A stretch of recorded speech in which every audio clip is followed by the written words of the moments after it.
al Señor. La epístola del apóstol a los Hebreos, capítulo 9. Bendito el nombre del Señor. Capítulo 9 del libro a los Hebreos. Gloria a Jesús.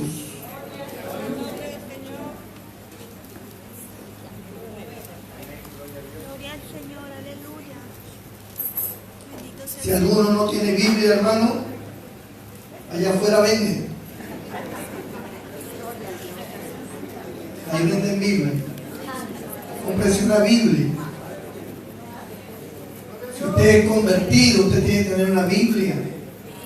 No puedo creer un creyente sin Biblia, como un policía sin uniforme. Gloria a Dios. El otro día caminaba con mi Biblia, yo después del ayuno, iba contento con mi Biblia, y la gente me miraba medio raro.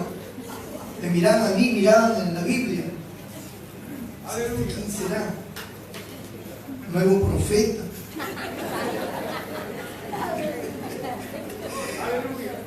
Del pescadito de repente. Gloria a Dios. No se avergüence de tener la Biblia, hermano. No se avergüence. Siéntase digno, siéntase. No es la palabra, pero siéntase orgulloso de tener la palabra del Señor. Amén. Nadie tiene por qué cuestionarle nada. Es la palabra de Dios. Hay gente que carga libros de brujería, otros de filosofía. Nosotros cargamos la palabra del Señor. ¿Lo tienen todos? Capítulo 9 de Hebreos. Doy lectura con la bendición del Padre, del Hijo y del Espíritu Santo. Verso 15. Así que por eso es mediador de un nuevo pacto, para que interviniendo muerte para la remisión de las transgresiones que había bajo el primer pacto, los llamados reciban la promesa de la herencia eterna. Porque donde hay testamento es necesario que intervenga muerte del testador. Porque el testamento con la muerte se confirma. Pues no es válido entre tanto que el testador vive. De donde ni aún el primer pacto fue instituido sin sangre. Porque habiendo anunciado Moisés Moisés todos los mandamientos de la ley a todo el pueblo, tomó la sangre de los becerros y de los machos cabríos con agua, lana, escarlata e hisopo, y roció el mismo libro y también a todo el pueblo, diciendo: esta es la sangre del pacto que Dios os ha mandado. Y además de esto, roció también con la sangre del tabernáculo y todos los vasos del ministerio. Y casi todo es purificado según la ley con sangre, y sin derramamiento de sangre no se hace remisión. No entendí nada, pero suena bonito, dicen algunos. Pues ahora va a entender. Señor bendiga su palabra, tomen asiento. Gloria a Dios. Quisiera que los que tienen celulares encendidos, por favor, lo apaguen. No es tiempo para contestarle a nadie llamadas, para que no interrumpa con su timbre a cada momento, interrumpa el mensaje. Bendito sea el nombre del Señor. Para poder conocer a Dios, amado hermano, y poder entender por qué hubieron épocas diferentes a las nuestras en el obrar de Dios, hubieron épocas de batalla, de muerte, hubieron épocas de restricciones, y hubieron épocas más flexibles en cuanto al actuar divino. Para poder entender por qué Dios actuaba de diferentes formas en los diferentes tiempos de la era humana, en la historia del hombre, tenemos que entender que Dios regía todas las cosas a través de pactos. El pacto era una alianza, era un documento, por llamarlo así, donde Dios establecía algo y prometía algo. Dios exigía y prometía. Entonces se mantenía una especie de acuerdo entre la persona que Dios había escogido para tratar con él y establecer el pacto. Se establecía el convenio del cual Dios se comprometía a hacer algo y el hombre tenía que hacerlo también. Y mientras ambos, o en este caso el hombre, porque Dios siempre es fiel, mientras que el hombre mantuviera la fidelidad, mantuviera la comunión con Dios y mantuviera el guardar el pacto que Dios le había dado, al hombre todo le iba a ir bien. Al ser humano todo le iba a ser bendecido. El pacto tenía esa consigna: bendecir y demandar.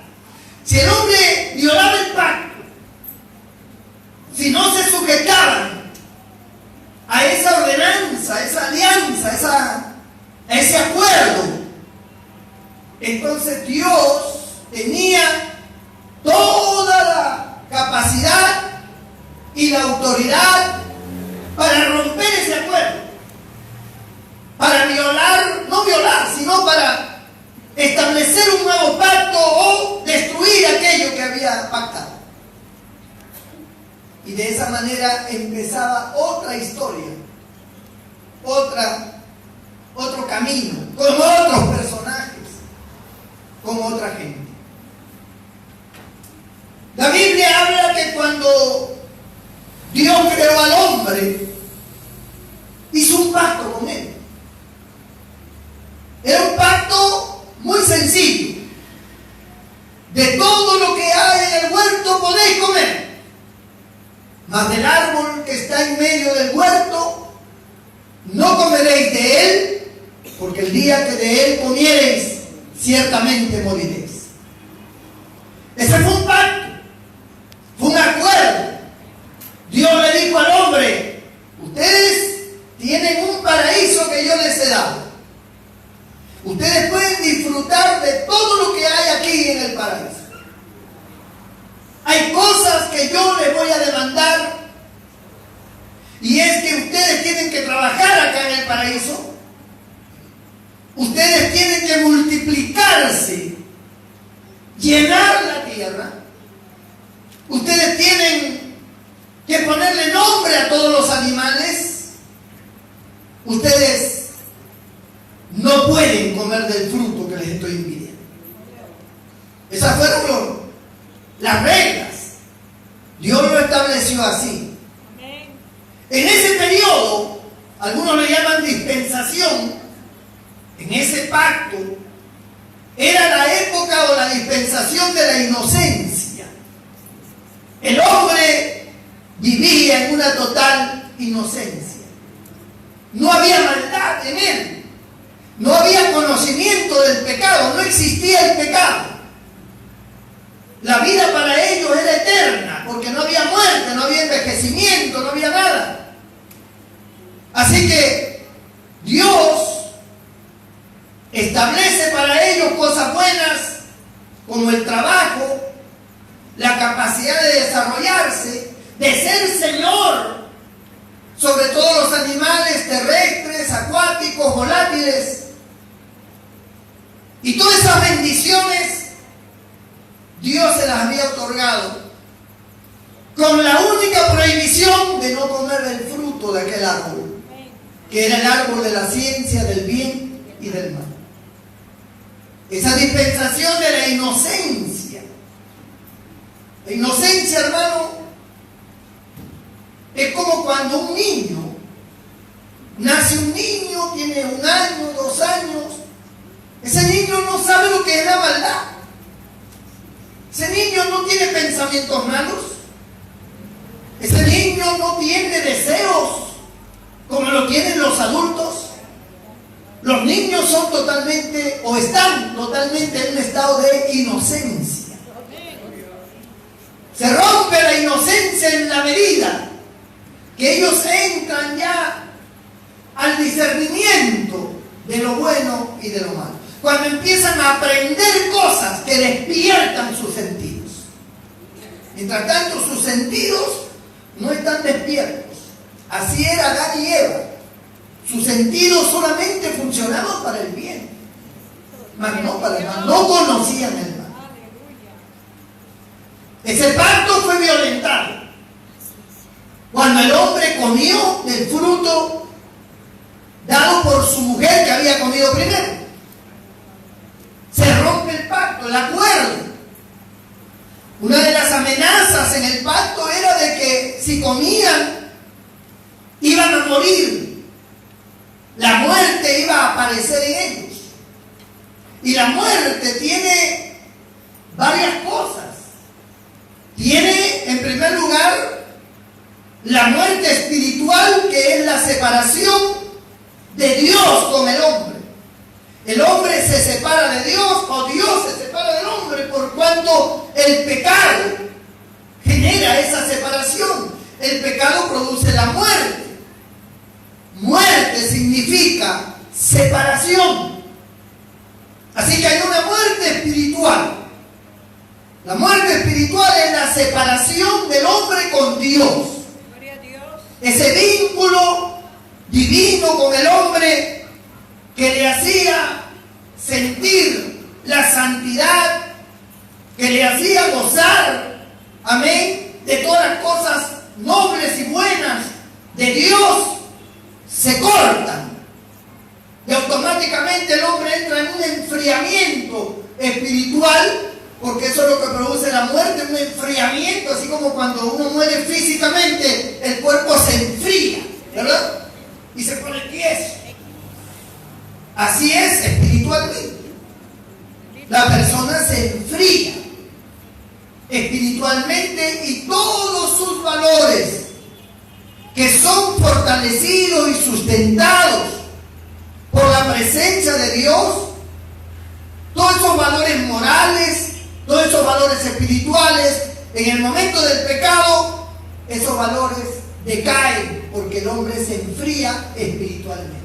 Ya no hay comunión, ya no hay fortaleza de Dios, ya no hay esa presencia divina que nos llena a nosotros de esa capacidad de amar, de ser tolerantes, comprensivos, de poder tener una moral alta, de poder escoger más lo bueno que lo malo.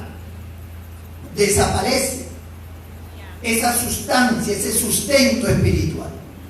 Es como cortarle el cordón umbilical. Ya el niño no depende de la madre ya, en el sentido directo, como cuando estaba dentro del vientre. Ahora el niño ya le cortaron el cordón umbilical, ahora tiene que valerse por sí mismo, y todo lo que el niño pueda necesitar para nutrirse ya tiene que ser exteriormente, ya no interiormente, como cuando estaba en el vientre con el cordón umbilical, donde allí pasaba todos los nutrientes, no tenía necesidad de biberón, ni de papillas, ni de nada. Se nutría directamente de la madre por el cordón umbilical. Cortado el cordón umbilical, el niño ahora tiene que alimentarse externamente, a través de la misma madre o a través de otras personas, pero ya no es directo. Así pasa en el sentido espiritual. Cuando Adán fue creado, Adán vivía con un cordón umbilical invisible, pero que era la comunión que tenía con Dios diariamente, porque dice la Escritura que todos los días, al aire del día, Dios conversaba con el hombre. Ya mantenían una comunicación, una comunión íntima. Entonces, esa presencia de Dios diaria, ese conocimiento de Dios, mantenía en un estado a Adán y a Eva. Aun cuando no conocían el pecado, ellos cada día se sentían más fuertes, porque la comunión con Dios les daba esa fortaleza. Cuando ellos violan el pacto, cuando ellos comen el fruto que no tenían que comer, aparece enseguida la mortandad, aparece la muerte. Entonces la muerte, les decía, que tenía varias facetas. La muerte espiritual, se rompe la comunión con Dios. La muerte física, que es donde el alma se separa del cuerpo y el cuerpo cae y va al polvo de donde fue tomado.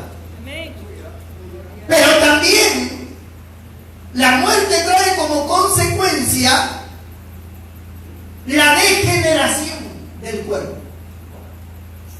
Es decir, a partir del momento del pecado, Adán y Eva empezaron a sentir que su cuerpo ahora comenzaba a degenerarse.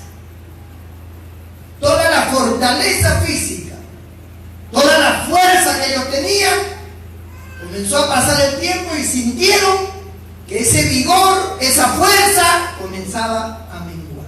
Aparecieron dolores, aparecieron enfermedades, todo esto consecuencia del pecado. La enfermedad, el dolor, el clima se transformó y toda una serie de cosas. El hecho es de que en este acto pecaminoso, en este rompimiento del primer pacto que fue dado, se ligó inmediatamente con el segundo pacto. Porque en el segundo pacto, cuando el hombre peca, Dios le comienza a decir que iba a venir sobre él una serie de consecuencias y que la tierra sería maldita por su causa. Espinos y cardos te producirá la tierra, con dolor parirán los hijos, le dijo a la mujer. Tu deseo ya no será independiente, tu deseo será para tu marido, él se enseñoreará de ti. Aleluya. Y por más que la mujer lucha, ¿verdad?, por tratar de enseñorearse, en la escala de las estadísticas, los hombres prevalecen. Si no es por las buenas, por las malas. Y eso es como un castigo de Dios. Por eso tanto feminicidio, ¿no? La gente se pregunta todos los días por los periódicos, por la televisión, en los noticieros, dice, ¿por qué tanto feminicidio? Dios lo dijo. Tu deseo será para tu marido y él se enseñoreará de ti, por las buenas o por las malas. Eso será un castigo, un castigo. Porque la mujer comió primero. Aleluya. Y al hombre le dijo, por cuanto obedeciste a la voz de tu mujer, maldita será la tierra. Espinos y cardos te producirá. Por eso que al hombre le es tan difícil mantener, amén, una estabilidad laboral. Le es muy difícil. Algunos que han logrado tener su título, su carrera, su profesión, tienen su consultorio, tienen su oficina, su estudio, qué sé yo, ellos al menos se mantienen, pero aún así, por cuestiones ya gubernamentales, cuestiones de economía de los países, eso va trastocando también la condición de ellos, y muchos de ellos no pueden mantenerse en sus profesiones. Tienen problemas económicos. El problema económico es un problema laboral. No hay trabajo, no hay ventas, no se puede resolver los contratos. La gente se desanima, se rompen las sociedades, los préstamos ahogan y hace que tengan que desligarse de esos proyectos que tenían. Entonces, laboralmente genera un prejuicio económico. Y este prejuicio económico genera una desestabilidad para los seres humanos que no pueden vivir como ellos quieren, no pueden mantener su estatus de vida como ellos quieren. Entonces sienten que le es muy duro, que le es muy difícil mantenerse, llegar a un sitial y mantenerse, cuesta mucho. Y como cuesta mucho y es muy difícil, y el pecado se enseñorea, entonces ingresa al área de la corrupción, que es lo único que puede filtrarles por uno y otro lado dinero para que puedan vivir como quieren vivir. Si no es por la corrupción, les va a costar mucho trabajo mantenerse y gozar con lo que ganan. No van a poder. Necesitan corrupción. Entonces se meten a cosas malas, o al narcotráfico, o a las mafias, a las extorsiones, o entran a acuerdos ilícitos, falsifican documentos, entran a la política, se corrompen, toda una serie de desastres de orden moral comienzan a manifestarse con el único objetivo de tener ingreso a como dé lugar. Dios dijo: espinos y cardos te producirá la tierra, maldita será la tierra por tu causa. Le está diciendo al hombre claramente: no vas a poder tener una estabilidad, vas a sufrir mucho, vas a tener problemas, la tierra no será bendita para ti, vas a tener que trabajar con el sudor de tu frente, y algunos con el sudor del de enfrente, pero igual vas a tener que luchar mucho. Bendito el Señor. Y entra entonces en ese juicio, en esa condena, entra la segunda dispensación, que está ligada con la primera, porque la primera era la dispensación de la inocencia, donde hubo un pacto allí, no comerás del fruto, y entra la dispensación de la conciencia, donde ahora el hombre tiene conciencia de lo bueno y lo malo. Y ahí nomás, terminando una y empezando la otra, Dios establece el juicio, ¿verdad? Maldita será la tierra. Y entra ya en el estado de conciencia, como ya tú sabes el bien y el mal, pues ahora vas a tener que vivir con ese peso, con ese conocimiento. Vas a ver el bien, pero vas a ver el mal toda tu vida también. Noten que en el estado de inocencia, Dios le dijo a Adán: ponle nombre a todos los animales. Pregúntese para qué. ¿Para qué tenía que ponerle nombre? ¿Para qué? Abra su mente. ¿Para qué usted le pone nombre a un perrito? Usted se compra un perrito chiquito y le pone Nerón. Yo siempre le puse Nerón a mi perro, en honor a ese emperador fatal.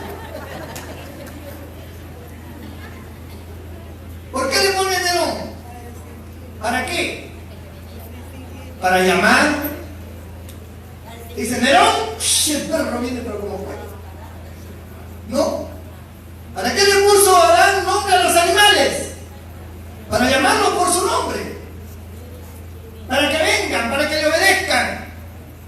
Aleluya. Para que formen cada uno su especie, y según su especie le puso su nombre. Esto significa que los animales obedecían a Adán.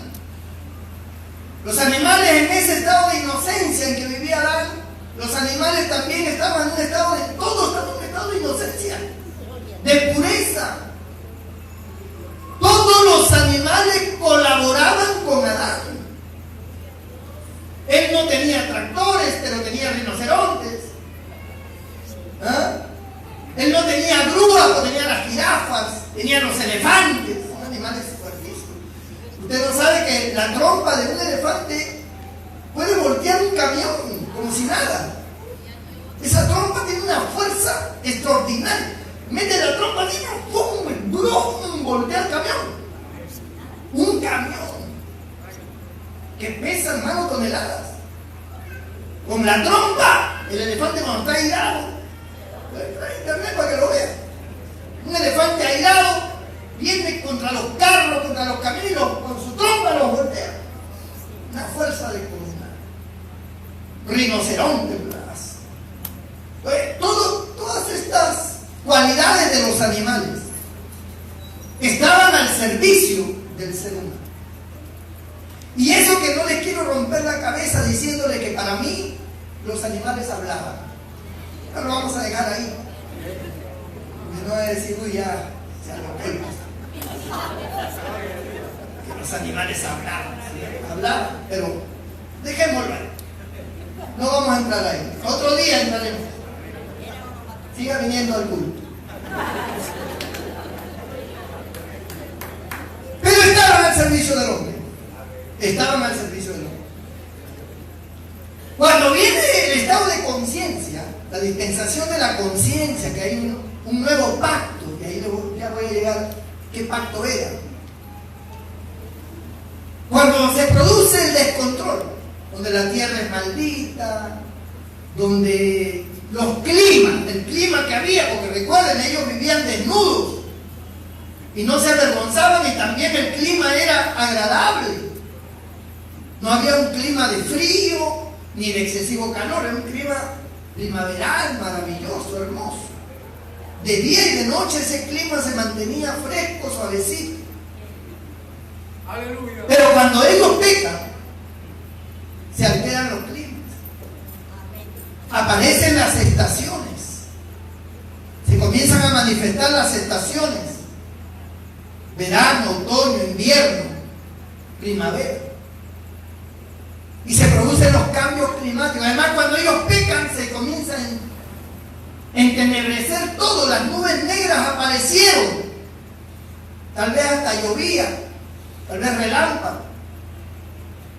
Pero es ahí donde Dios les fabrica a ellos, matando unos animales, unas túnicas de pieles.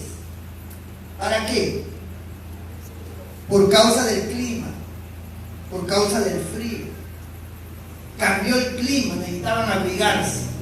Dios les fabrica las túnicas y se las pone. En el estado de conciencia, los animales se vuelven fieros. Los animales comienzan a agredir al hombre, a atacar al hombre. El hombre entonces tiene que huir, tiene que esconderse o tiene que enfrentarse, y en su inteligencia empieza a fabricar rústicamente armamentos, piedras con filo que lo amarraban a un palo, eran sus lanzas, o una especie de combas de piedra, y todo lo que le llaman en la ciencia la edad de piedra, que sí existió, de hecho, sí existió la edad de piedra. También existieron los grandes monstruos como los dinosaurios, los brontosaurios y todos esos animales gigantescos, de hecho que existieron. Todo eso existieron. Gloria a Dios. Era la época de la edad de piedra. Ellos comenzaron a multiplicarse y a formar una comunidad que empezó a defenderse de estos animales, y también comenzaron a cazar a los animales. En la época de la inocencia, los animales no eran comestibles. Ellos podían comer de todos los árboles. Es decir, como que Dios los creó vegetarianos. Ellos comían todo lo que eran vegetales, todo lo que la tierra producía. Podían comer. Todo lo que los árboles daban, ellos podían comer. Y se nutrían y se alimentaban. Hermano, cada fruta que Dios ha creado tiene propiedades alimenticias de diferente orden. Diferentes tipos de vitaminas. Hay frutas que tienen vitamina B, otros tienen vitamina A, otros tienen C y D, etcétera, etcétera. Y cada uno de estos frutos servían para que el cuerpo del hombre estuviera bien nutrido. Bien nutrido. Y los frutos que daba la tierra, hermanos, tenían un porcentaje al 100% de nutrientes. No como ahora. Ahora los frutos de la tierra no tienen un 100% de nutrientes. ¿Y por qué no? Porque ya no son, amado hermano, de manera natural. Los frutos ahora crecen a base de químicos. Meten un montón de cosas, hacen injertos y ya se ha trastornado la calidad del fruto, la calidad del arroz, la calidad de las hortalizas, la calidad de la zanahoria. O sea, ya es diferente. Y aún en la carne de los animales ya no es igual.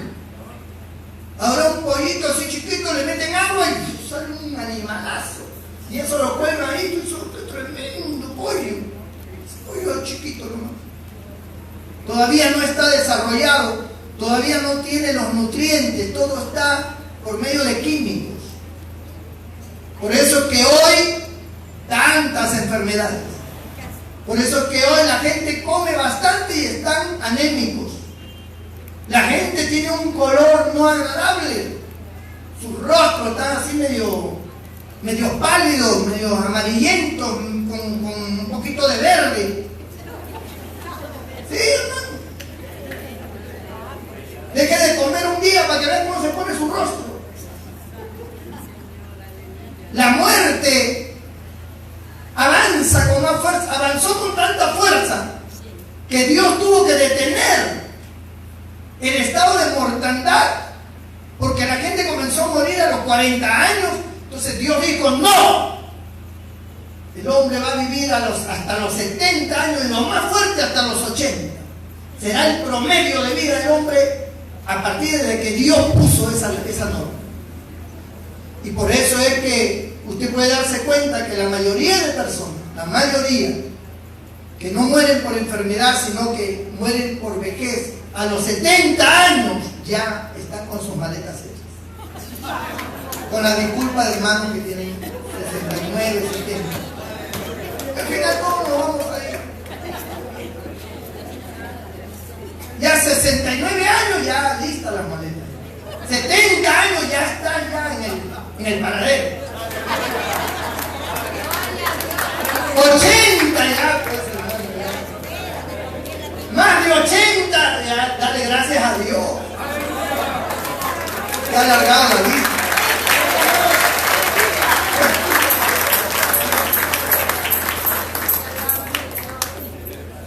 Pero así es.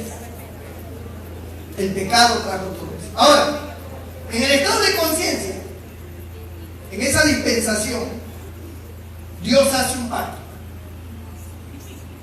El pacto es de que, si bien es cierto, le vienen todos estos males, todas estas desgracias al hombre, pero Dios hace un pacto con una promesa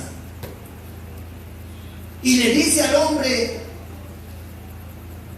la serpiente te morderá en el calcañal, mas tú le dirás en la cabeza. Bajo ese texto se entiende sobre el mal. Va a tener victoria sobre el diablo, que representa la serpiente.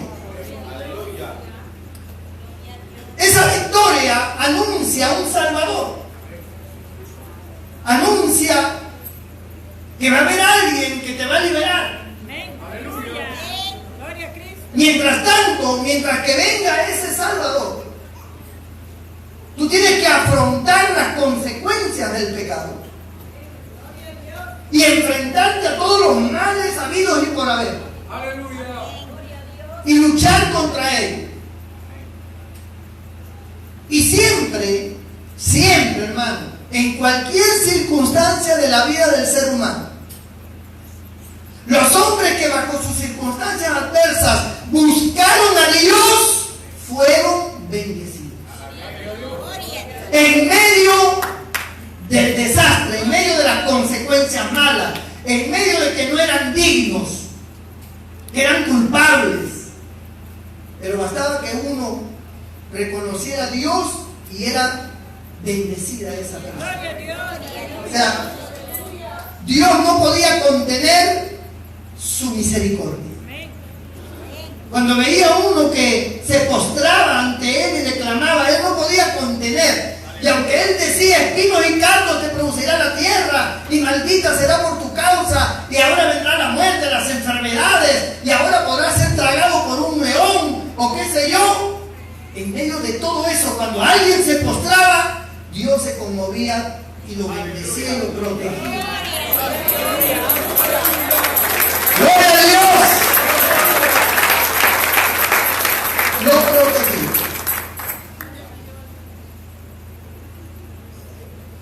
Dice la Escritura que la tierra se llenó de violencia.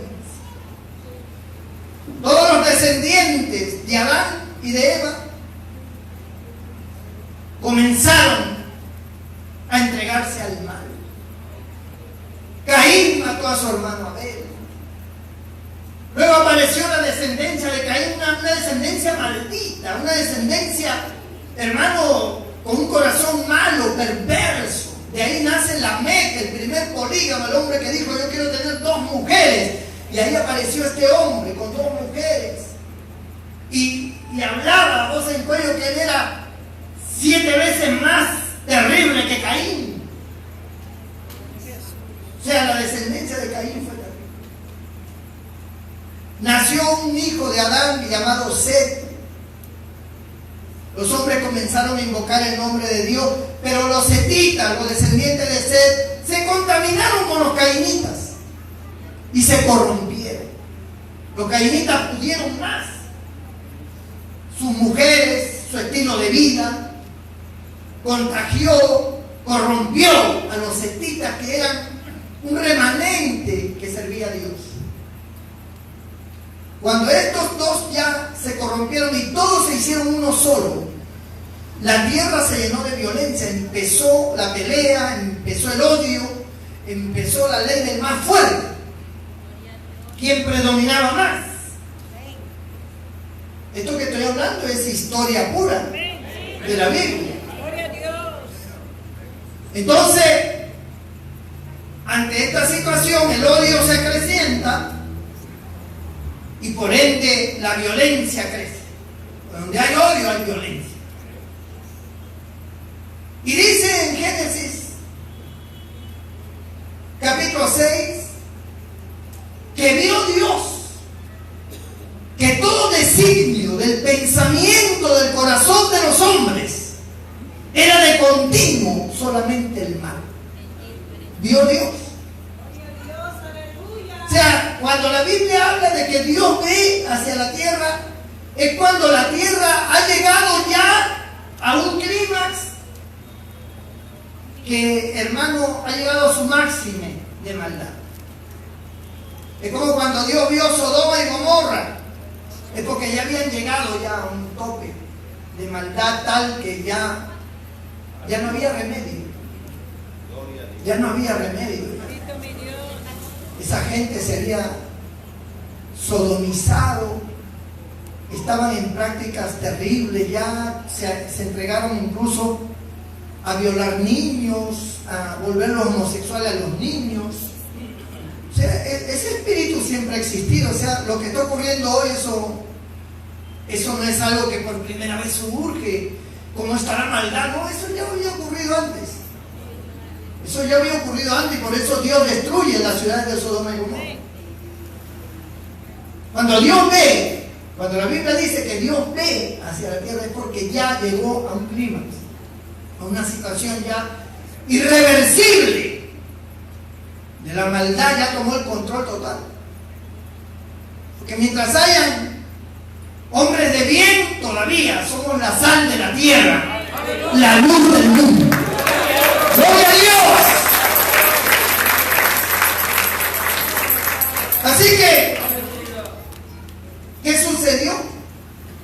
Que vio Dios el corazón de todos los hombres. Y que todo designio, dice. O sea, miren ustedes, un designio es una intención. Es un pensamiento, ya, aún los empezaban a razonar, ese designio ya estaba corrompido. Y que todo designio del pensamiento del corazón de ellos era de continuo solamente el mal. O sea, ellos no tenían pensamientos buenos. Todos los días su pensamiento era malo. Todos los días.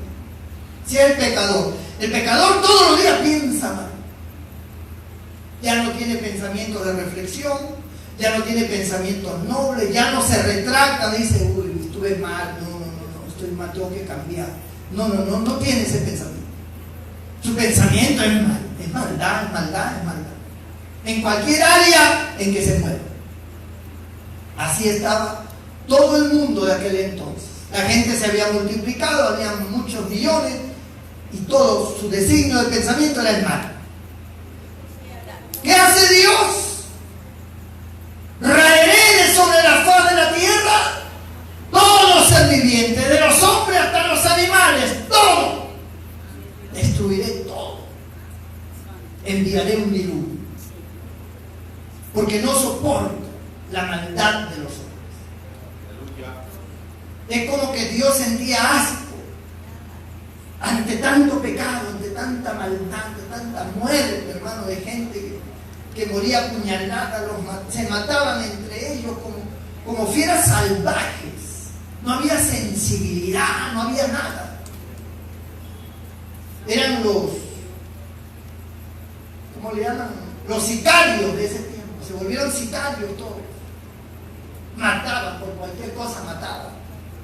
Oye, fulano ha hablado mal de ti, así, ¡pum!, lo mataban. Todo era muerte. Banda por aquí, banda por allá. Se enfrentaban, muertes y muertes. Y lo mismo que está ocurriendo ahora.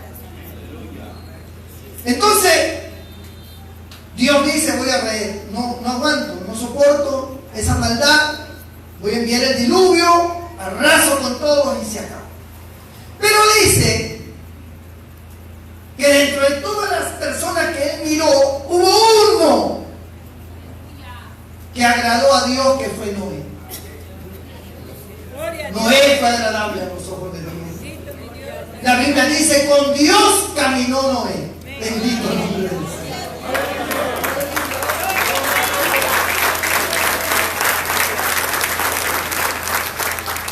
Yo a veces me pongo a pensar, ese Noé, de verdad que tenía que tener pantalones ese hombre. Porque todos se corrompieron menos él. Él no se corrompió. Él no estuvo de acuerdo con ese sistema de vida de su época. No estuvo de acuerdo. Noé representa a la iglesia de hoy. La iglesia de hoy no está de acuerdo con el sistema de vida de la gente. Se refugian en Dios. Y aunque Noé nunca había tenido una experiencia con Dios, se aferró a Dios. Comenzó a invocarlo. Comenzó a tener otra manera de pensar. Y de hecho, ante las tentaciones, ante las amenazas y ante todo lo que tenía que lidiar con ese mundo envilecido, Noé supo manejar su vida de tal manera que no se contaminó con él. Que tiene que haber sido bien difícil para Noé. Pero no se contaminó. Y reunió a su familia para que no se contaminara tampoco. Dios se agradó de Noé y lo separó. Y le dijo, voy a salvarte, Noé, a ti, por ti voy a salvar también a tu familia, a tu mujer, a tus hijos, a sus esposas de tus hijos, tus nueras. Los voy a salvar. Y voy a aprovechar también de salvar a los animales. Voy a salvar una gran especie de animales. Porque voy a destruir definitivamente este mundo. Voy a mandar un diluvio luego. Quiero que te subas a ese monte, lejos de toda la civilización. Que subas allá a ese monte arriba. una montaña donde nadie llegaba. Y ahí quiero que me construyas un barco donde te voy a salvar a ti, a tu familia y a las especies de animales que yo enviaré. Y así fue. Dios decidió ponerle fin a esa humanidad, salvaguardando a Noé, su familia y a las especies de animales que él iba a hacer. Y que de hecho los dinosaurios no iban a entrar, ni los brontosaurios. La gente dice que Noé predicó. Noé no predicó a nadie, hermano. Noé no tenía tiempo de predicarle a nadie. Además, él no estaba con la gente, él estaba en una montaña. 120 años estuvo allí, fabricando el barco. ¡Aleluya! No hubo ninguna persona que llegara allí. La gente habla de que Noé le predicaba y que le tiraban piedras y que el día del diluvio la gente tocaba la puerta del barco. ¡Ábrenos, Noé! Mentiras, son fábulas. No hay ni siquiera un indicio en la Biblia de que Noé le haya predicado a alguien. No existe. Son cuentos. Búsqueme en la Biblia en qué parte dice que Dios mandó a Noé predicar o que Noé le haya hablado a alguien. No hay nada. Noé estaba enfrascado en construir el barco. Esa era su misión. Y así lo hizo. Y cuando terminó de construir el arca, como le llama la Biblia, entonces Dios envió los animales. Y vinieron en parejas, macho y hembra. Comenzaron a venir hipopótamos, elefantes, león, todos los felinos. Comenzaron a venir aún hasta serpientes, conejos, gallinas, pollo, gallo, pavos. No fueron tan pavos. Llegaron esos animales. Y el arca, la puerta estaba abierta y los animales subieron. Se metieron ya. Noé con sus hijos comenzaron a decirle, tú para acá, tú para allá.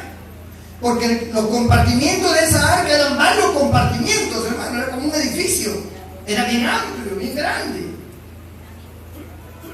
Entonces habían compartimientos. Las aves, de todo tipo de aves, entraron y se metieron en la parte alta. Ahí estaban todos los animales domésticos, los del campo, todos estaban ahí. Se entraron todos. Casi les agarra el diluvio porque el último fue la tortuga. Pero entraron. Bendito el Señor. Y cuando ellos entraron, Dios selló la puerta. La selló de tal manera que ellos ya no la podían abrir. Solo Dios podía abrir la puerta. Dios la había cerrado, por eso dice, cuando Dios cierra, no hay quien abra. Y cuando Dios abre, no hay quien cierre. Bendito el nombre del Señor. Gloria a Dios. Y vino el diluvio y arrasó con toda la humanidad y con los animales que quedaron y todo. Fue una cosa terrible. Murieron todos. Cuando Noé sale del arca, porque el arca se asienta sobre el monte Ararat, y hombres de esa localidad han visualizado el arca y han ido exploradores y han descubierto allí el arca. El arca está enterrada dentro de una montaña, está enterrada y solo una partecita de madera sobresale, pero han llegado y usted lo puede ver y está en la internet. Usted puede ver la gente cómo entran observando por dentro y entienden que se trata de un barco de hace muchos siglos atrás. ¿Cómo llegó ahí? Entonces entienden que es el barco de Noé. Pero ahí está. Y cuando Dios asienta el barco sobre ese monte, Y justo es como la Biblia lo dice, el monte Ararat. En el monte Ararat encontrarse. Cuando se asienta el barco, Dios abre la puerta, salen los animales, salen todo. Dios ordena que hagan un holocausto, ¿no? Y Noé hace un holocausto. Entonces, viene un pacto que Dios hace con Noé. Dios hace un pacto con él. Dios hace pacto con los hombres, no con los animales. Y en ese pacto, Dios le dice lo mismo que le dijo a Adán. Creced, multiplicaos, llenad la tierra, sojuzgadla. He aquí, todos los animales te temerán, le dice Dios a Noé. Todos los animales te temerán. Y tú podrás enseñorearte. Dios le devuelve al hombre las facultades que había tenido Adán de autoridad, solamente de autoridad. Pero Noé, al igual que sus hijos, no mantuvieron una fidelidad absoluta. Y hubieron situaciones como la borrachera de Noé, que quedó desnudo en medio de su tienda. Uno de sus hijos lo vio. Noé en su cólera lo maldijo a la descendencia de él. Y todo se hizo un trastorno. Toda esta serie de cosas trajeron como consecuencia, hermano, que los hombres que se multiplicaron en el tiempo de Noé se expandieran hacia un territorio y ahí se quedaron. Y Dios, viendo que no se cumplía el propósito de que se extendieran por todo el mundo, que llenaran la tierra, sino que se habían concentrado en un solo lugar. Para esto Noé ya había muerto. Estaban los hijos de Noé que también habían muerto. Y ahora había toda una cantidad de millones de personas descendientes de Noé que se habían centrado en un lugar y no querían salir de allí. Y entonces dijeron, como Dios envió un diluvio, porque ellos reconocían que su condición no era muy buena, dijeron, no vaya a ser que envíe otro diluvio, así que hagamos una escalera, hagamos una torre que llegue hasta el cielo para subir a donde está Dios. Y crearon la famosa Torre de Babel.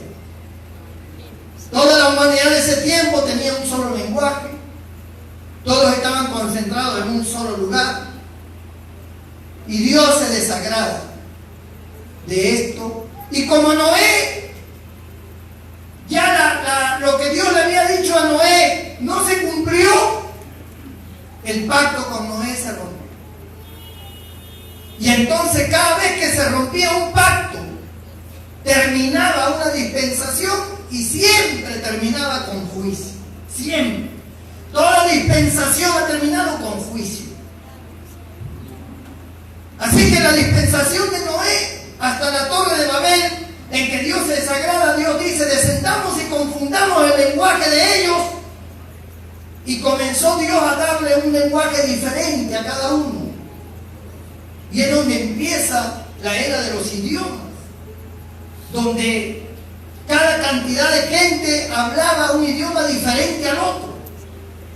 Y se dieron cuenta que cada vez que hablaban ya no se entendían, que estaban hablando un lenguaje raro, que no entendían. Y entonces los que hablaban el mismo lenguaje se iban separando, se iban juntando, y los otros igual, y se formaron grupos y grupos. Y como no podían vivir juntos porque no se entendían, y en ese tiempo no había escritura ni nada, simplemente cada uno hablaba diferente, pues comenzaron entonces a irse, cada grupo por su lugar. Desistieron de hacer la torre, ya no pudieron concluir la torre, y cada uno comenzó a irse por diferentes lugares, tal como Dios quería, que se llenara la tierra, que ellos se esparcieran por toda la tierra.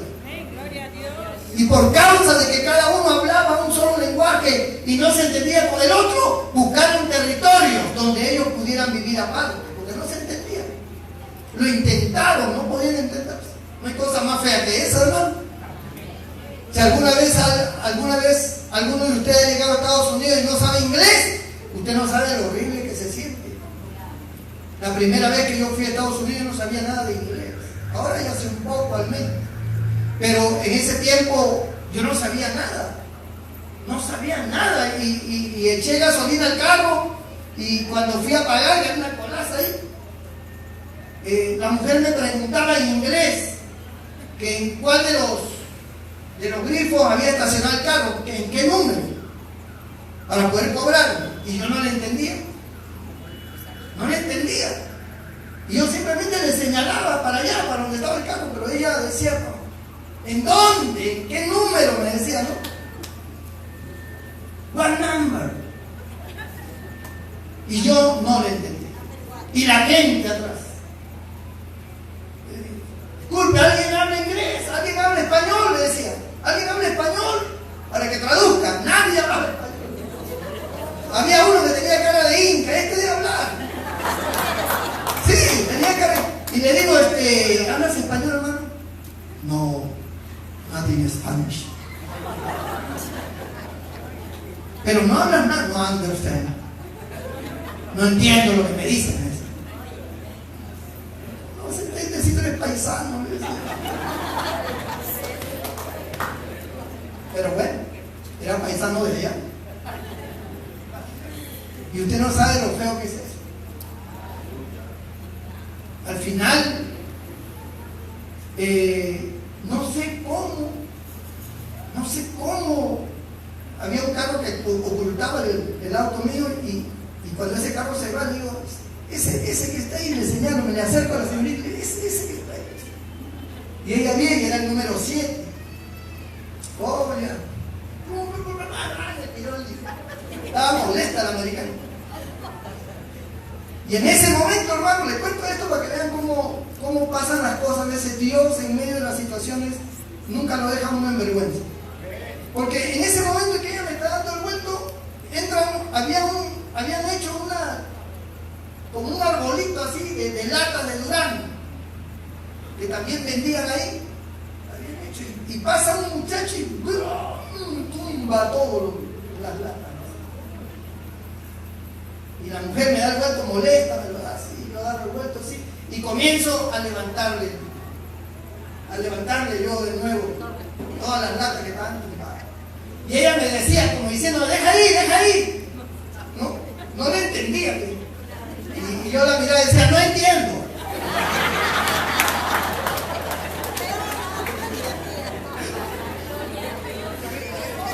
Le levanté, le hice bien mejor de lo que estaba, le puse el arbolito ese de durazno. Le digo, I'm sorry.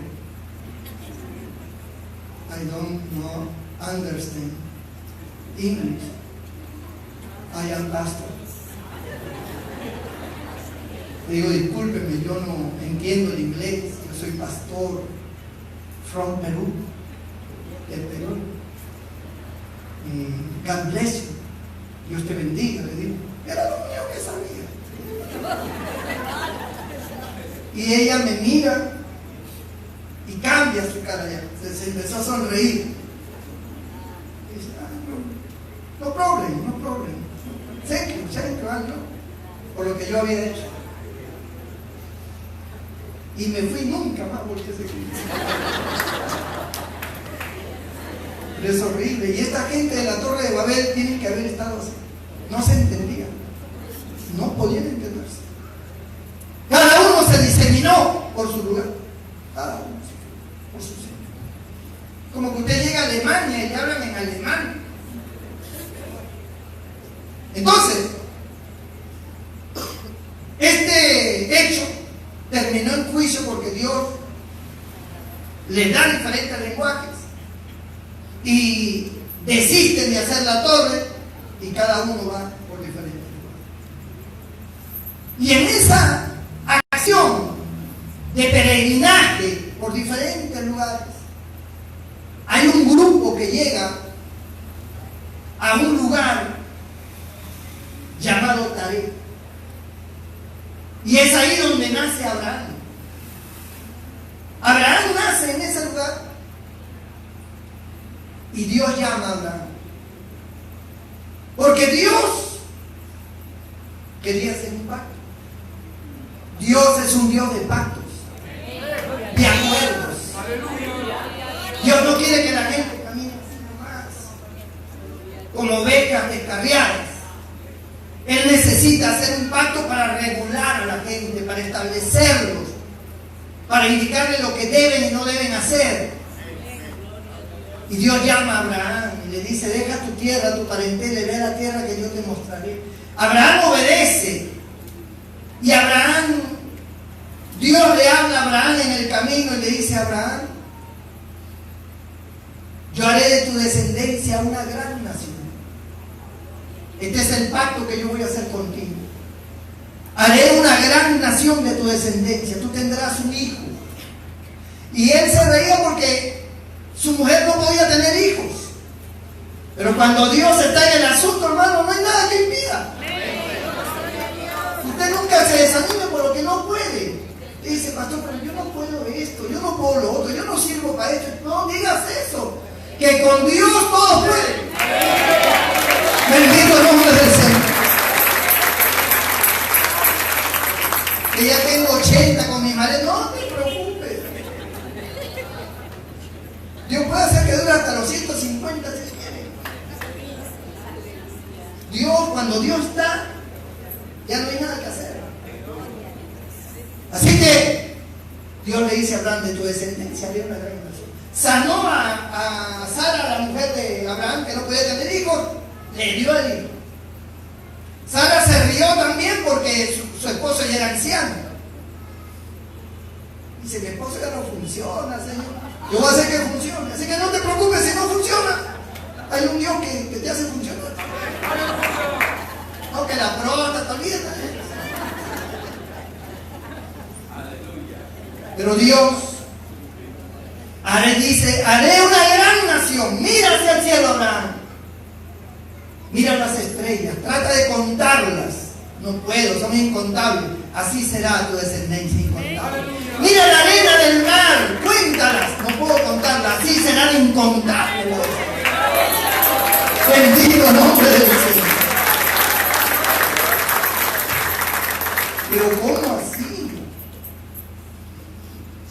De Abraham nace Isaac, de Isaac nace Jacob. De Jacob nacen los 12 hijos de Jacob, que se llamaron luego los 12 hijos de Israel, porque Dios le cambió el nombre de Jacob a Israel.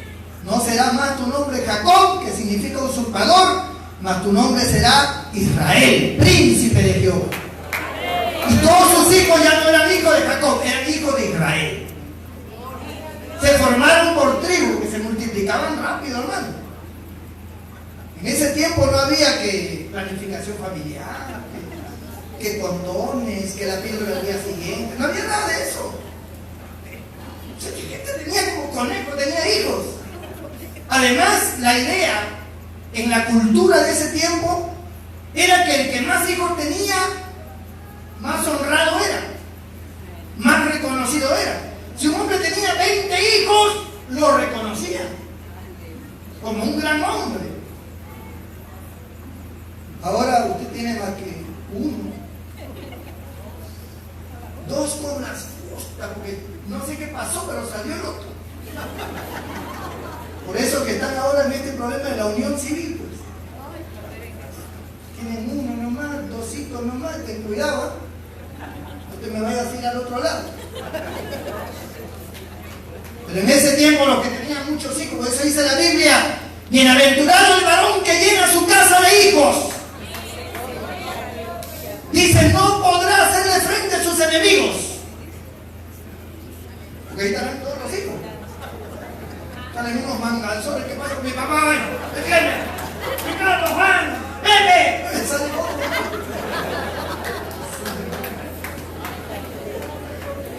¿Quién te va a hacer frente? Así era. Así lo dijo Dios. No podrán hacer frente a tus enemigos. Tus hijos te defenderán. Bendito el nombre del Señor.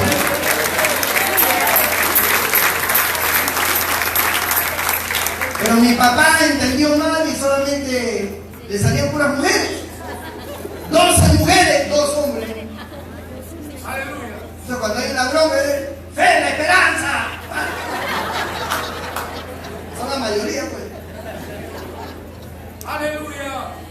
Hay una morena grandaza.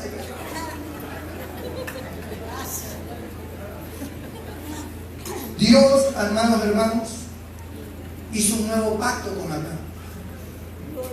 Y ese pacto consistía en que él tenía que llegar y permanecer en la tierra prometida.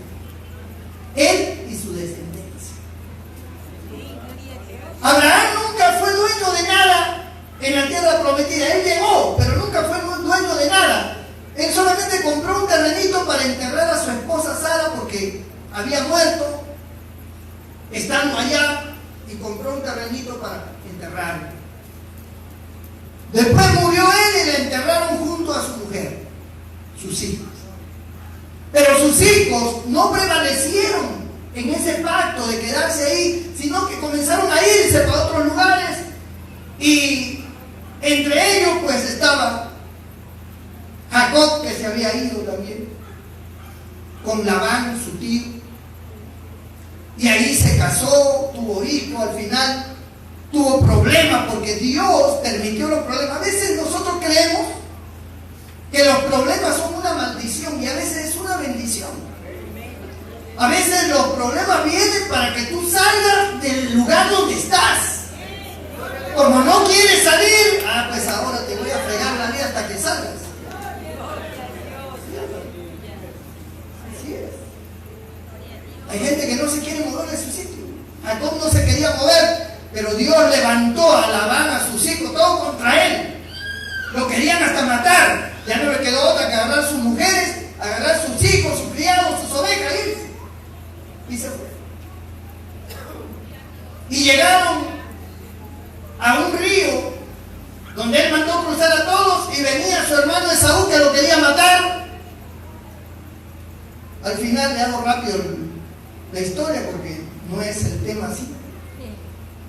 Se amistó con su hermano, se abrazaron, se perdonaron, siguieron caminando, llegaron a un territorio donde quisieron comerciar con esa gente, pero una de sus hijas, llamada Dina, se metió a ese pueblo, la violaron.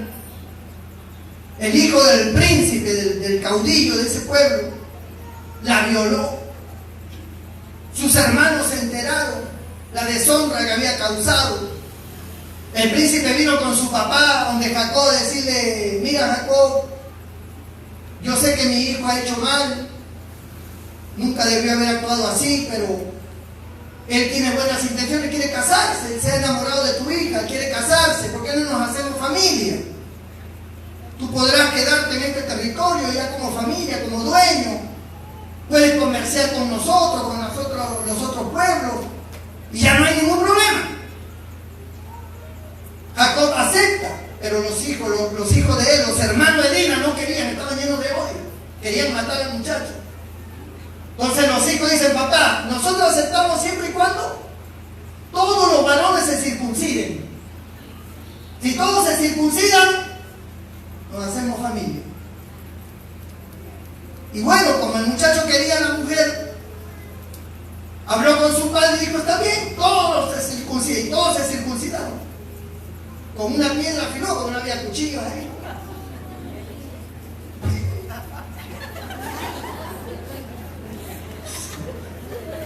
Se me carapeló el cuerpo. Ahora ni con bisturí, imagínense con una piedra. Y claro, se les infectó la herida. Todos entraron en fiebre. Al tercer día todo el mundo estaba adolorido. ¿Y qué hicieron los hijos de Jacob cuando los vieron a todos adoloridos? Entraron con todos los criados y todo lo demás y mataron a todos los hombres, incendiaron la ciudad, se vengaron. Cuando Jacob se enteró, tuvo que agarrar todas sus cosas y salir huyendo de ahí. Pero Dios no permitía. Porque cuando Dios permite cosas, por algo es. Porque cuando Dios no permite, Dios dice: no voy a permitir tal cosa, porque quiero que mi hijo, mi hija siga así o se quede aquí, qué sé yo. Pero cuando Dios no quiere, que su hijo, su pueblo, su hija se mantenga en una posición y Dios quiere que cambien de posición, Dios permite que vengan los problemas y que son graves, son fuertes. Usted no sabe por qué, qué pasó. Dios lo está permitiendo porque Dios tiene planes. Porque el plan de Dios era que ellos ocuparan la tierra prometida. Y ahí se fue hasta la tierra prometida. Contento Dios, contento él. Hasta que Jacob tuvo sus 12 hijos, ¿verdad? Uno de ellos se llamó José. Sus hermanos lo vendieron para Egipto. José fue el segundo de Faraón después de varias cosas que sucedieron. Y mandó traer a toda su familia. Y aunque este acto parecía bueno, parecía de Dios, no lo era. Porque lo que Dios quería era que ellos se quedaran en la tierra prometida, pero ellos, José los manda a traer y todos se vienen a vivir a Egipto. Y están felices en Egipto. Y Dios dice, miren, tal vez ustedes no me van a comprender. Tal vez ustedes no me van a entender. Yo hice un pacto con Abraham. Yo le dije a Abraham que haría una gran nación en un territorio que se llama Canaán. Y allí yo quiero que ustedes vayan. Ustedes no me van a entender cuando yo haga que el corazón de Faraón se endurezca y se arremeta contra ustedes. No lo van a entender. Pero es que no los quiero en Egipto. No hagan raíces acá, vayan a la tierra prometida, de donde nunca debieron salir. Y así fue. Murió el faraón que estaba con José en buena amistad y surgió otro y empezó la guerra. Los volvieron esclavos. 400 años de esclavitud. Pregunte, ¿por qué Dios permitió que su pueblo estuviera 400 años de esclavitud? Pregunto también yo, ¿por qué Dios permitió muchos años de felicidad, de gozo y de alegría con su pueblo allí? Porque hay gente que solamente ve lo malo, no ve lo bueno. Hay gente que, por ejemplo, cuando tiene una pérdida se le incendia su casa, pierde el carro, le quitan la casa del banco, o su negocio va en quiebra. Señor, ¿pero por qué? ¿Por qué? ¿Por qué? ¿Y por qué no me decías por qué cuando yo te bendecía, cuando yo te di la casa, cuando yo te di el carro? Ahí no me decías por qué. Ahí sí, gloria a Dios, aleluya. Ahora yo estoy permitiendo esto por alguna razón. Tal vez para que tú te tires al piso, tal vez para que tú le busques, tal vez tú te estás descarriando. Y Dios está poniendo su mano. Cuando viene lo bueno, nadie hace preguntas. Cuando viene lo malo, ¿por qué? ¿Por qué?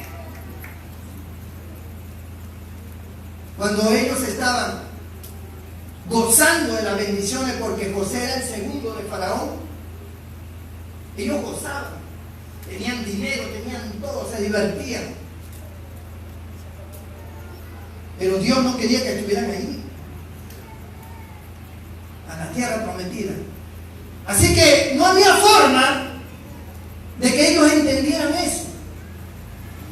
Cuando cayeron esclavos y vino toda esa guerra contra ellos y todo ese maltrato, comenzaron a clamar. Y Dios les envió un Salvador llamado Moisés. ¿Verdad que sí? Moisés los libera, los lleva hacia el mar. Dios abre el mar. Ellos pasan, Faraón con su ejército también están pasando y Dios cierra el mar. Se ahogan todos. Salió hace unos años una expedición de buzos, descubrieron allá en el Mar Muerto, descubrieron que al fondo hay un montón de carruajes, llantas de carruajes, esqueletos de caballos y de tantas cosas, herrajes, lanzas y todo eso. Ahí encontraron un montón abajo. Y justo en el área donde describe la Biblia que murió Faraón con todo su ejército. qué casualidad, ¿no? El hecho es de que Moisés lo lleva por el desierto. Y estando en el desierto llegan a un monte llamado Sinaí. Y en ese monte Dios le da las leyes a Moisés. Y Dios hace un pacto con Moisés. A partir de ahora, Moisés, todo este pueblo, que eran más de 3 millones de personas, vivirá bajo mis leyes. Ese será el nuevo pacto contigo. El pacto con Abraham quedó roto. Contigo, Moisés, haré un nuevo pacto. Guarden mi ley y viviréis. Y comenzó la etapa de la ley. Gloria a Dios. Esa etapa de la ley desde Moisés hasta Cristo. La gente no podía guardar la ley. Dios tuvo que acondicionar una alternativa, que mataran toros, machos cabríos, corderos, para que la sangre de estos los purificara y mantuvieran viva su fe y la comunión con Dios. Por medio de los sacrificios se mantenían en comunión. Pasó toda esa época de la ley, hasta que murió el último profeta del Antiguo Testamento llamado Malaquías. Fue el último profeta, por eso que es el último libro del Antiguo Testamento. Antes de Mateo está Malaquías. Y allí, cuando muere Malaquías, pasan 400 años, desde Malaquías hasta Juan el Bautista. 400 años en que Dios no les hablaba para nada. Ni por sueños, ni por visiones. Ya no había profetas. Ni por Urim ni por Tumín, que eran 2 piedras que usaban los sacerdotes en el pectoral, que cuando preguntaban a Dios cambiaban de color, y eso significaba un sí o un no. Pero Dios no hablaba. Durante esos 400 años surgieron varias sectas. Aparecieron los fariseos, aparecieron los saduceos. Los saduceos no creían en los ángeles. Los saduceos no creían en milagros ni nada de eso. No creían en el infierno tampoco. Eran como los testigos de Jehová. Y los fariseos eran una fuerza radical que a causa del corrompimiento del pueblo de Israel, ellos trataron de preservar la ley y escondieron muchos pergaminos y cosas. Estaban también los escribas, los maestros de la ley. También aparecieron otro grupo más pequeño que se llamó los herodianos, que eran un grupo de la realeza de Herodes. Los herodianos tenían su propia secta, su propia creencia, porque como Dios no hablaba, cada uno se esparció a su forma de pensar como quería, y se formaron grupos así. Pero los más radicales eran los fariseos. Y los fariseos surgen porque antes de los fariseos surgió un grupo llamado los macabeos. Los macabeos eran una familia que ante la amenaza de los gentiles que iban a invadir Israel, ellos tenían como muy sagrados los pergaminos, la palabra de Dios, y ellos comenzaron a guardar, a esconder todo esto, y formaron un grupo. De ahí nace el grupo de los fariseos, porque ellos forman un grupo estricto, radical, para que se mantuviera la pureza de la ley. Y ellos, los fariseos, mantuvieron eso. Por eso eran estrictos. El problema con los fariseos es que no sabían amar. Eran estrictos, eran muy legales. Ellos decían al pan pan, al vino vino. Pero ellos no tenían amor, no tenían misericordia. No eran sensibles. Violaste la ley, muere, se acabó. No había compasión. Así eran los fariseos, radicales. Hasta que aparece Juan el Bautista. Y Juan el Bautista dice: yo soy la voz de uno que clama en el desierto. Y él se convierte en el pregonero de Cristo. Luego aparece Cristo en escena. empieza su ministerio. Pero él viene bajo la ley. Él está bajo la ley. ¿Cuándo termina el pacto de la ley? Cuando Cristo muere en la cruz y resucita el tercer día. En ese momento en que resucita Cristo, se acaba la dispensación de la ley y empieza la dispensación de la gracia. Donde ahora el Señor dice: escribiré mis leyes en vuestros corazones, de tal manera que todos conocerán al Señor. Y nadie tendrá necesidad de que alguien le diga conoce al Señor, porque ustedes conocerán al Señor de manera personal. El nuevo pacto. El nuevo pacto en la sangre de Cristo. Y ahora voy a leer lo que leímos al principio.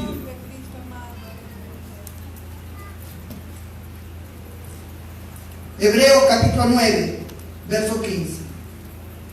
Así que por eso es mediador de un nuevo pacto, para que interviniendo muerte para la remisión de las transgresiones que había bajo el primer pacto, los llamados reciban la promesa de la herencia eterna. ¿En qué consistía el nuevo pacto? El nuevo pacto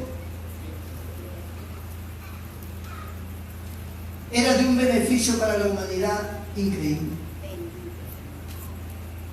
El nuevo pacto decía: ninguno de ustedes se salvará por sus obras. Ninguno de ustedes tiene que hacer nada para tener la gracia y la herencia de los cielos. Solo creer en Cristo. El nuevo pacto consiste en la gracia del Señor, en su misericordia, porque Él derramó su sangre. Y esa sangre tiene tanto valor que limpia de pecado a cualquier pecador, por muy manchado que esté. El que en mí cree no es condenado, dice Cristo, es salvado. No importa lo que haya hecho, no importa cómo haya vivido, si me reconoce como su Salvador y se arrepiente, yo lo perdono. Y lo hago nueva criatura y escribiré mis leyes en sus corazones.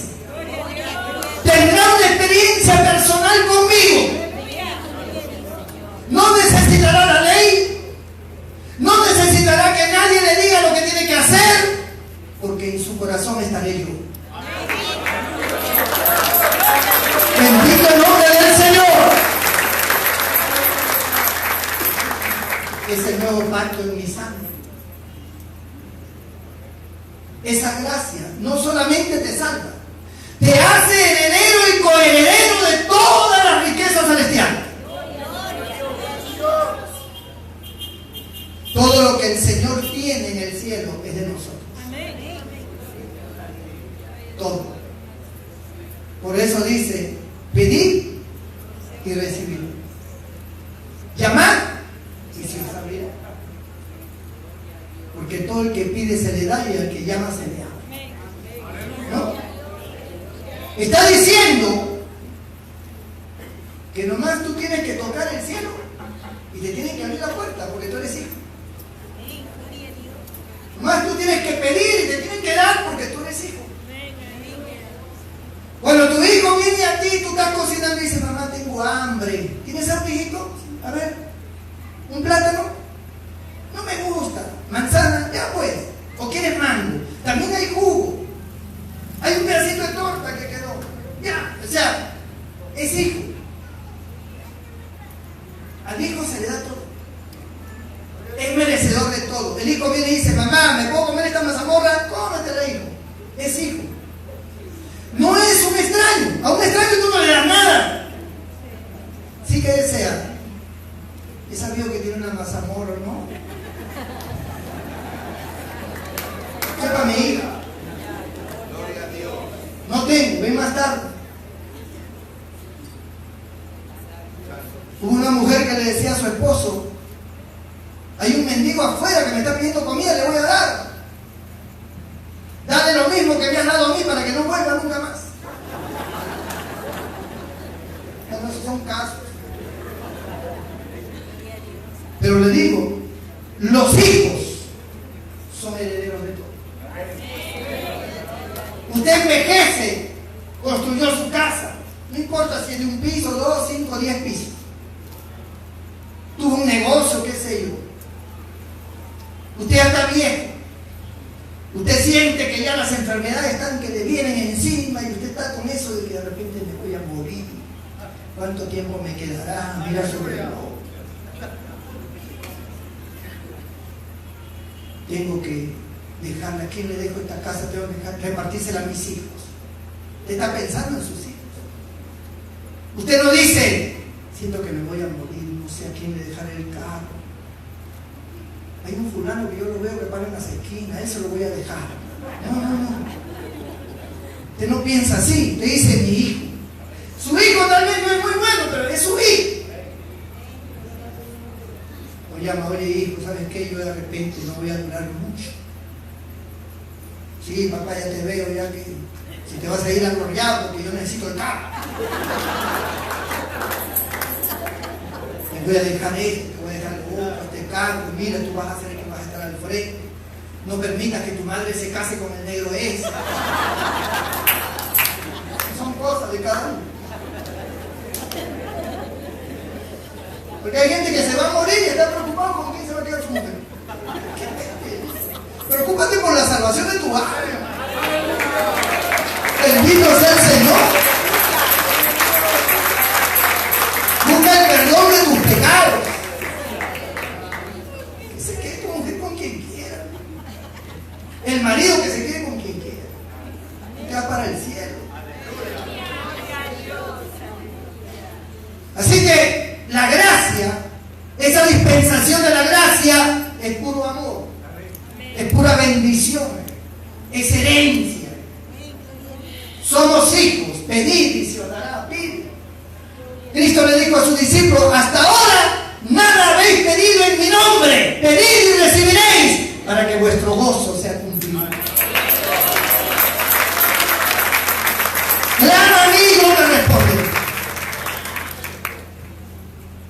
¿Qué padre, si un hijo le pide un pan, le dará una serpiente? O si le pide un huevo, le dará un escorpión. Si vosotros, padres, siendo malos, sabéis dar buenas cosas a sus hijos, ¿cuánto más mi Padre Celestial dará buenas cosas a los que se le piden? Son palabras de Cristo, palabras del Señor. ¿Qué es lo que hace que nosotros no seamos partícipes de esa bendición? Sí, pastor, pero eso en teoría está bonito, pero en la práctica no me funciona. ¿Sabes por qué? Porque eres incrédulo. Porque uno tiene que tener la certeza que tiene un hijo. Mamá, ¿me puedo comer esto? Cómetelo. O no, eso es de tu hermano. Pero yo quiero ya. Cómete este otro, que es mío. Toma. La confianza de un hijo, la certeza de un hijo de que su papá le va a dar, su mamá le va a dar, es lo que tiene que existir en nosotros. Tenemos que tener en cuenta que somos hijos, no somos extraños, no somos un pueblo aparte como lo era Israel. Era el pueblo de Dios, pero eran considerados como que había una distancia muy grande entre Dios y ellos, que en medio estaba la ley, que había que obedecer la ley para llegar a Dios. En este caso no. Tú has creído en Cristo, todo está a tu disposición.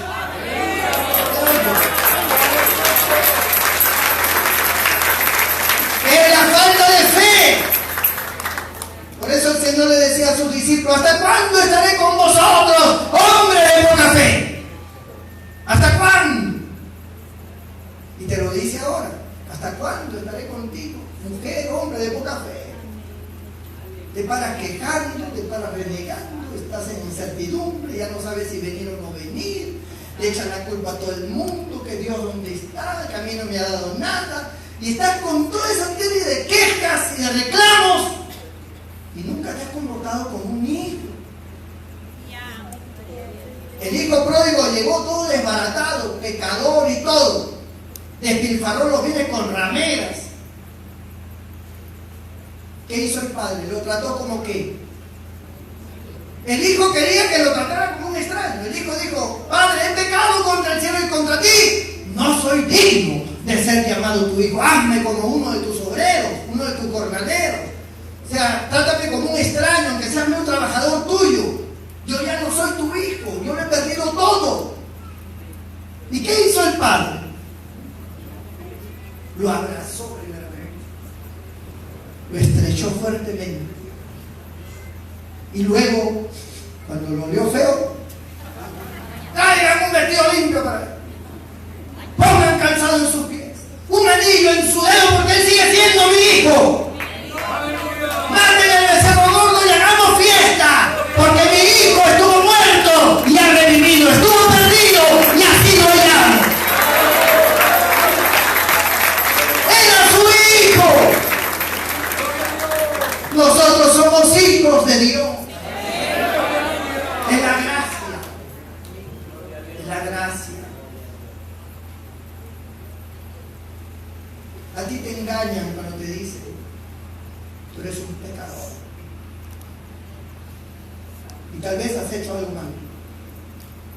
Ya no tienes remedio. Ya tú no debes ni venir al templo. ¿Ya con qué cara? Sin vergüenza. Eso dicen los hombres. Eso dicen los hermanos. Eso dijo el hermano al hijo pródigo: este ha gastado todo con rameras y tú haces matar el becerro gordo. ¿Qué es esto? ¡Es injusto! Todas mis cosas son tuyas, hijo. Pero era necesario hacer fiesta porque tu hermano estuvo muerto y ha sido revivido. Estuvo perdido y ha sido hallado. ¿No te da gusto eso? Gloria a Dios. Gloria a Dios. Ustedes, si le han entregado su vida a Cristo, si ustedes le piden perdón al Señor, la sangre de Cristo en esta época de gracia les cubre y les limpia de todo pecado. Los hace nuevas criaturas y les da el sentido personal. Ustedes no necesitan que nadie les diga lo que tienen que hacer. Ustedes van a recibir de Dios el sentir de hacer lo bueno,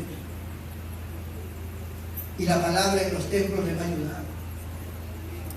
Pero ustedes se vuelven hijos, hijas. No son extraños, son herederos. Y no importa cómo este mundo esté, y no importa si el coronavirus está por allí, no importa, plaga no tocará tu morada. Dios te protegerá, Dios te bendecirá. Él ha prometido estar con nosotros todos los días hasta el fin del mundo. Nadie te arrebatará de mi mano, dice el Señor. Aleluya. Eres hijo, eres hija. Y esta es la dispensación que estamos viviendo. Hasta el día en que suenen las trompetas y los muertos en Cristo serán resucitados, y juntamente con los que queden vivos serán arrebatados para recibir al Señor en el aire. El día martes tengo un mensaje de eso. El día martes voy a hablar de las profecías para estos tiempos finales. Y usted se dará cuenta los tiempos que estamos viviendo, tan claros como la Biblia lo enseña. Pero hoy aproveche el tiempo de gracia. Aproveche que el Señor está derramando su amor, sus brazos abiertos. Pídale perdón, arrepiéntase. No viva la vida del mundo. Agrade al Señor. Dios le bendecirá. Y usted vivirá mejor que cualquier época que vivieron los hombres que sirvieron a Dios. Nosotros estamos en la mejor época. Aproveche. Inclina tu rostro y cierra tus ojos allí donde estás.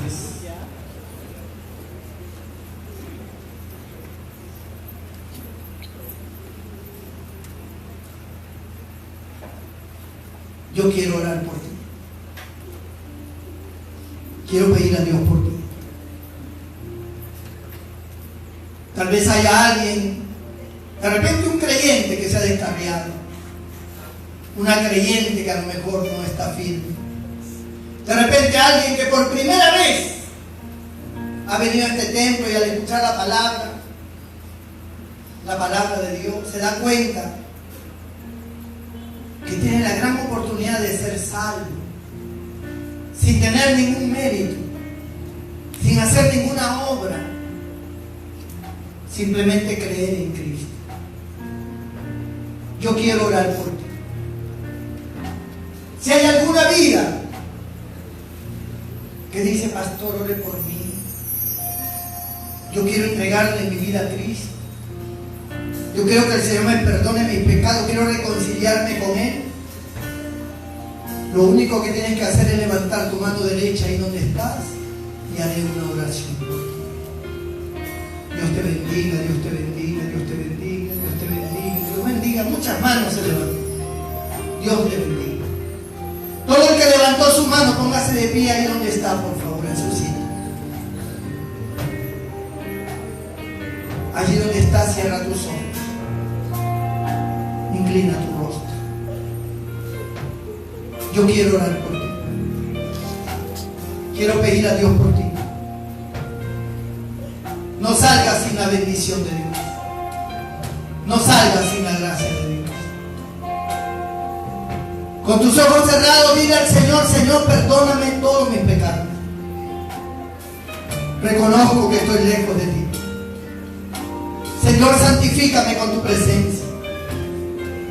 Señor Jesús, lávame con la sangre que derramaste en la cruz. Límpiame de todos mis pecados, Señor. Haz de mí una nueva criatura. Sobre todo, haz de mí tu hijo, tu hija. Hoy yo quiero ser un hijo de Dios, una hija de Dios.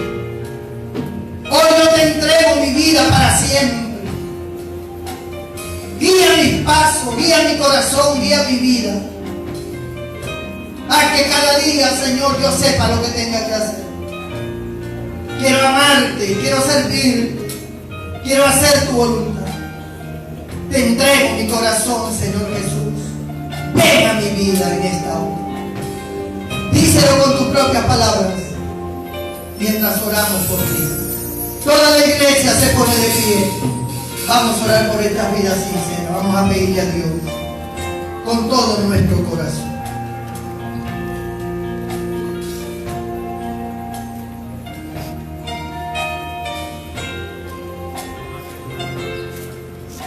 Oramos. Señor nuestro Dios, nuestro Padre Celestial,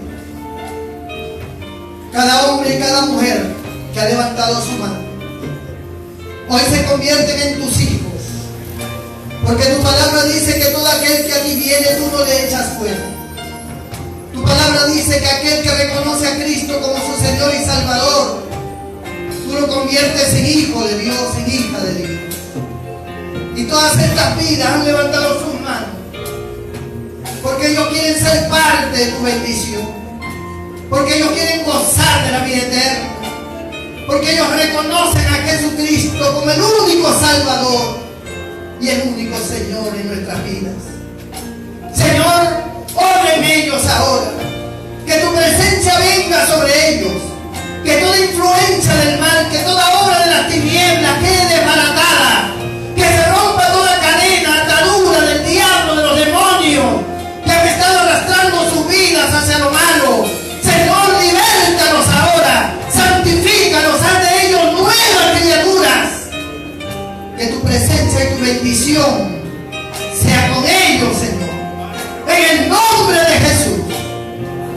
Y tú recibes la gloria, la honra y la alabanza, Padre, en el nombre de Cristo.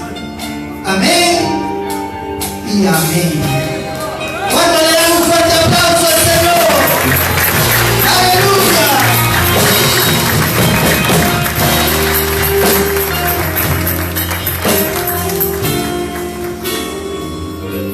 Ya voy a tener que traer ropa ya para cambiarme, porque me queda como trapo de raspadillero. Un gozo ver que las vidas se acercan al Señor. No hay cosa más linda que eso. Vamos a recoger las ofrendas, hermano.